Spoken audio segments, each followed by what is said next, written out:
को तैयार हैं, लेकिन उनको चाहिए पीएम पद। जबकि अगर मौजूदा स्थिति देखें तो उनके हाथ में कोई बहुत बड़ा वोट बैंक कह सकते हैं यूपी में नहीं है। इसीलिए मेरे ख्याल से मायावती को अपने बारे में, पार्टी के बारे में सोचना चाहिए, कैसे वो अपनी पार्टी को दोबारा रीस्टैब्लिश कर सकते हैं। अपने भतीजे को लाने की बात वो कर रही है, आनंद की लगातार बात कर रही है कि ना राम मिलेगी ना माया वाली बात हो जाएगी। हालांकि वो खुद भी मायावती हैं, लेकिन कहने का मतलब ये है कि जिस तरह से उनका वोट बैंक उनका हाथ से खिसका है, अगर वो चुनाव अकेले लड़ती हैं तो उनके हाथ में कुछ नहीं आने वाला, ये तय मान के चलिए।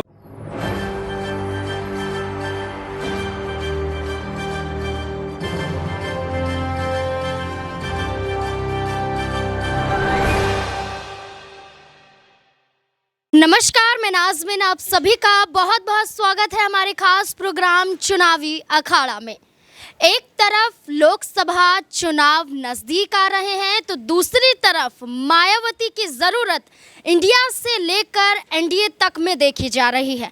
हर कोई चाहता है कि इंडिया गठबंधन में मायावती शामिल हो जाए, एनडीए चाहती है कि मायावती उनके पाले में आ जाए, लेकिन मायावती अपना फैसला कब लेगी? वो मायावती जो हर बार ऐलान करती हुई नजर आती है कि अपने दम पर चुनाव लड़ेगी और अपने दम पर चुनाव जीतती हुई भी नजर आएगी, क्या वाकई वो अपने बलबूते पर लोकसभा का चुनाव जीत भी पाएंगी या फिर किसी पार्टी की ज़रूरत अब मायावती को पड़ सकती है? क्योंकि इनके सांसदों की बात करें तो वो यहाँ पर कुछ और बयान देते हुए नजर आते हैं, मायावती है कुछ और कहती हुई नजर आती है। मायावती का जैसे जिक्र किया गया कि अपने दम पर चुनाव लड़ूंगी, लेकिन दूसरे ही पल उनका बयान यहाँ पर यह भी देखने को मिलता है कि अगर आप राजनीति में हैं तो आप किसी से बैर मत रखिए, क्योंकि राजनीति में अगर कोई कदम रखता है, किसको किसकी कब ज़रूरत पड़ जाए ये आप भी नहीं जानते हैं, इसलिए दुश्मनी तो बिल्कुल भी मत पालिए।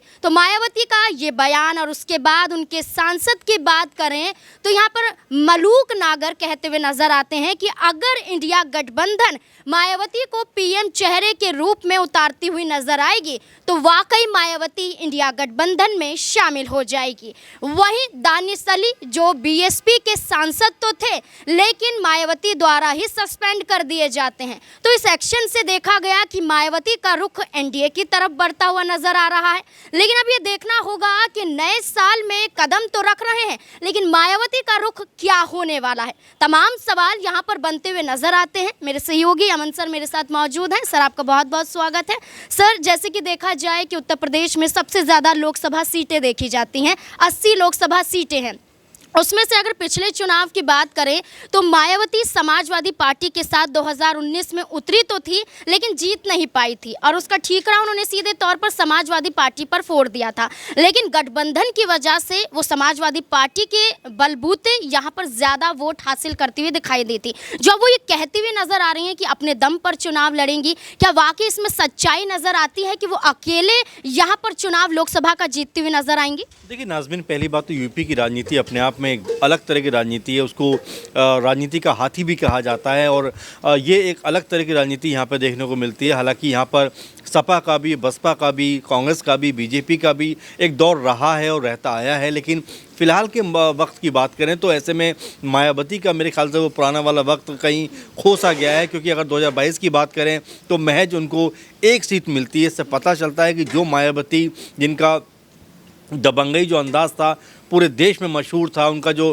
कह सकते हैं सरकार चलाने का जो ढंग था, हर कोई उनका कायल था, क्योंकि उन्होंने जिस तरह की कह सकते हैं राजनीति यूपी के अंदर की, वो अपने आप में आज भी मिसाल है। लेकिन अगर इन दिनों की बात करें तो मायावती एक बी टीम बन के रह गई हैं, यूँ कहें तो, क्योंकि 22 में भी देखने को मिला कि लगातार उनकी जो कह सकते हैं प्रत्याशी थे वो उन सीटों पर उतरे जहाँ पर सपा ज़्यादा ताकतवर थी और इसने सीधे तौर पर बीजेपी को फ़ायदा पहुँचाया। और यही बात लोग कह रहे हैं कि क्या एक बार फिर से उनका जो अंदाज़ है या मोटिव है वो बीजेपी को फ़ायदा पहुंचाने का ही होगा? ये तमाम सारे सवाल हैं। हालांकि अभी भी मायावती ये कह रही हैं कि सब किसी की भी ज़रूरत पड़ सकती है। वास्तव में बात सच है, क्योंकि आपको याद होगा 19 की आप बात कर रहे थे कि 19 में जिस तरह से मायावती को 10 सीटें मिली, सोचिए वो सपा के साथ गठबंधन के ज़रिए थी, क्योंकि अगर हम नगीना सीट की ही बात करें, वहाँ के आंकड़ों की बात करें तो 2 लाख के आसपास सपा के वोट हैं, 2 लाख के आसपास बसपा के वोट हैं और ये मिलकर कहीं ना कहीं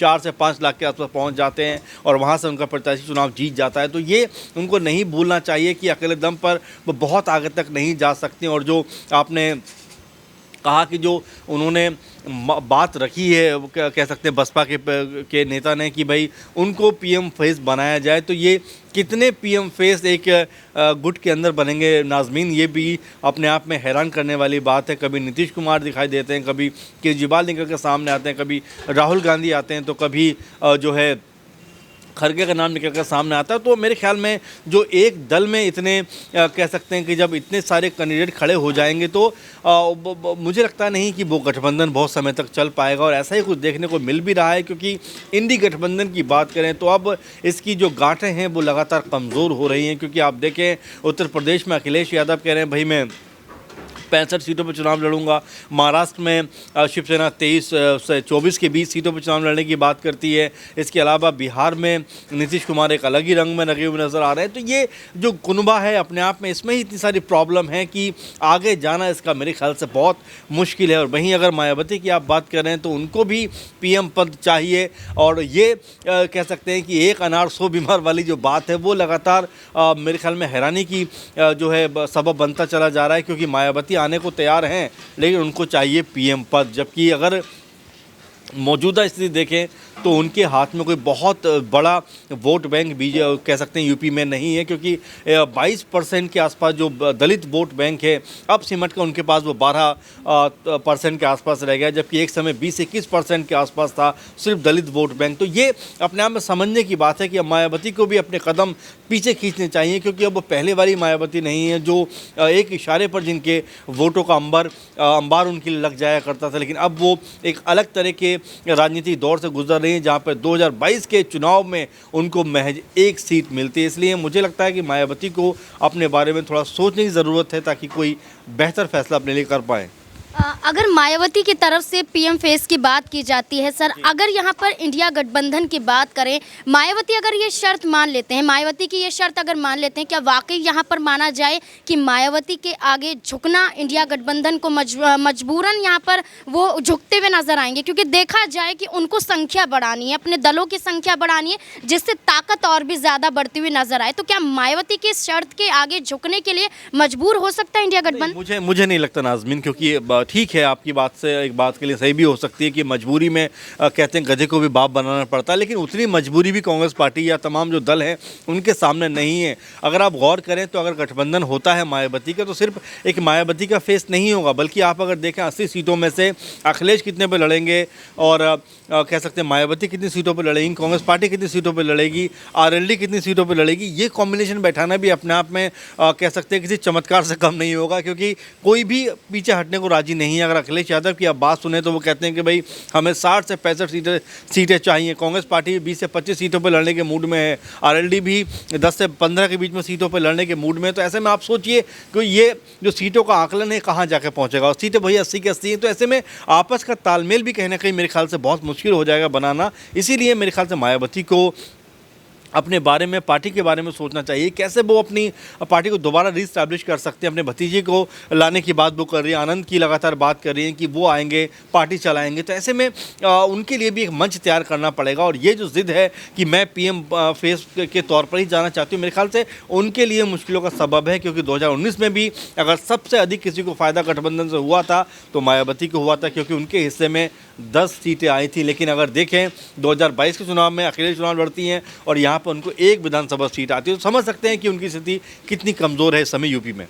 जैसे कि सर आपने ये कहा कि मायावती जिस बलबूते पर उत्तर प्रदेश में एक वक्त पर राज करती थी, यानी कि दलितों का वोट यहाँ पर उन्हें मिलता था, पिछड़े वर्गों का वोट यहाँ पर मिलता था। लेकिन देखा जाए तो भारतीय जनता पार्टी अब विधानसभा चुनाव से ही तमाम वर्गों को साधने के लिए, या कहें कि उत्तर प्रदेश बिहार की राजनीति को साधने के लिए अभी से तैयारियों में जुट चुकी है। जैसे छत्तीसगढ़ के मुख्यमंत्री विष्णुदेव साय की बात करें तो उनके जरिए ये कदम उठाया गया है। तो क्या मायावती को ये अंदाजा यहाँ पर लगता हुआ नजर आ रहा है कि अब वो कमजोर हो गई हैं, उनका जो वोट बैंक यहाँ पर अधिकतम नजर आता था वो कम हो रहा है, इसलिए मुझे इंडिया से ज्यादा एनडीए की तरफ बढ़ना चाहिए? क्या लगता है कि ये कदम उस तरफ जाते हुए नजर आएंगे? जाहिर बात है। और देखिए कोई ना कोई रास्ता उनको चुनना पड़ेगा। और देखिए अकेले चुनाव लड़ने का मतलब ये है कि ना राम मिलेगी ना माया वाली बात हो जाएगी। हालांकि वो खुद भी मायावती हैं, लेकिन कहने का मतलब ये है कि जिस तरह से उनका वोट बैंक उनके हाथ से खिसका है, अगर वो चुनाव अकेले लड़ती हैं तो उनके हाथ में कुछ नहीं आने वाला, ये तय मान के चलिए। अब ऐसे में उनको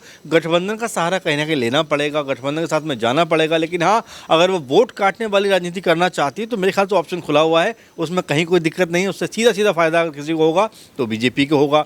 बीजेपी लगातार कहती रही है कि 60 से 65 सीटें और 70 के लगभग सीटें हमारी यूपी में आ रही हैं, कई सर्वे भी बता रहे हैं। तो ऐसे में मायावती के हाथ मेरे ख्याल से कुछ नहीं लगेगा। उनको अगर कुछ चाहिए पार्टी की डेवलपमेंट के लिए तो मेरे ख्याल में उनको एनडीए या फिर इंडिया गठबंधन, इसमें से एक को चुनना पड़ेगा, तब कहीं जाकर उनके पास कुछ सीटें आ सकती हैं। फिलहाल तो उनका जो मौजूदा सूरत हाल है मेरे ख्याल से कोई बहुत मजबूत नहीं है। यूपी में कोई बहुत ताकतवर तरीके से वो चुनाव नहीं लड़ पाएंगी, क्योंकि उनका संगठन अब वैसा नहीं रहा जैसे पहले हुआ करता था। हाँ, ये आपकी बात से मैं सहमत हूँ कि जो वोट बैंक है 10-12% वो उनके पास में, लेकिन 10-12 वोट परसेंट होने से सीटें नहीं जीती जाती। जी बिल्कुल, यहाँ पर अब मायावती के फैसले का इंतजार सभी को होगा, क्योंकि इंडिया गठबंधन या एनडीए की तरफ बढ़ना मायावती के लिए बहुत ज़रूरी है अगर वो चुनाव जीतना चाहती हैं। इस मुद्दे को लेकर आपकी क्या राय बनती है? क्या मायावती अपने फैसले में कोई बड़ा बदलाव करती हुई नजर आएगी? किसी गठबंधन की तरफ उनका झुकाव होता हुआ नजर आएगा? इंडिया गठबंधन की बात करें, एनडीए की बात करें, या फिर अकेले दम पर चुनाव लड़ने की बात करती हैं? क्या वाकई ऐसी बात पर वो टिकी रहेंगी? क्या कहना है इस मुद्दे को लेकर आपका? कमेंट बॉक्स में ज़रूर बताएं। ऐसी ही और तमाम खबरें देखने के लिए देखते रहें SPN9 न्यूज़। धन्यवाद।